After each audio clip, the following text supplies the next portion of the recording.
कि रात को एक बंदा 2:42 पे गांव के अंदर एंट्री करी उसने।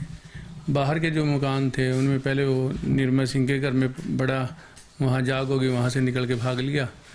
तो फिर वो मामराज के घर में बड़ा, वहाँ से भी जाग होगी थी, वहाँ निकल के भाग गया।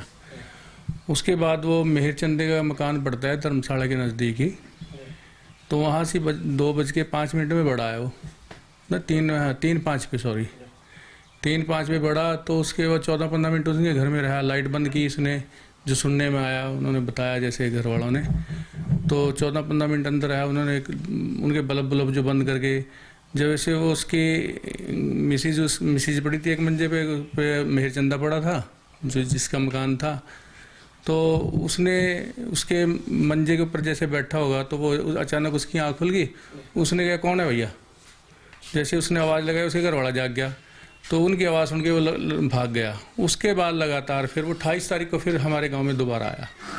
दोबारा डाकखाने या पुराना डाकखाना है माता माजरी, उसमें राजा सनो जमेर सिंह के घर में पड़ा। उसकी भी लाइट बंद की उसने अपने एक मंजे पड़े थे वो बेड के ऊपर, तो उन्होंने लाइट बंद करके उसकी लाठी कुएं में रखी थी, पहले देख के ना उसने अपनी लाठी को नीचे डाल दिया। फिर उसकी मिसिज की बक्खी में उसने कुछ ऐसा पंजा मारा जो कोई जैसे अपना हाथ हो लोहे का, तो जिससे उसे जख्म से भी हैं थे। तो वहाँ से जैसे उसने कूक मारी है तो उसके घर वाला जाग गया, वो लाठी के ऊपर हाथ पाया, इतने में वो निकल के भाग गया।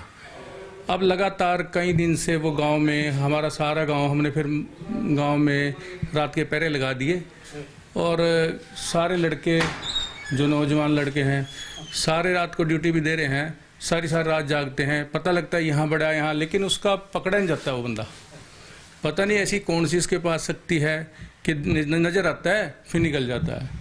एक दिन तो वो हमारे यहाँ पर एक कम्युनिटी सरदारों की है, गिल साहब का, वहाँ उनके कब्रिस्तान है ना, अपना शमशान घाट, उसमें दिखा तो लड़के सारे इकट्ठे होकर गए, तो वो दीवार फांद के निकल गया, लेकिन उनके हाथ फिर भी नहीं आया।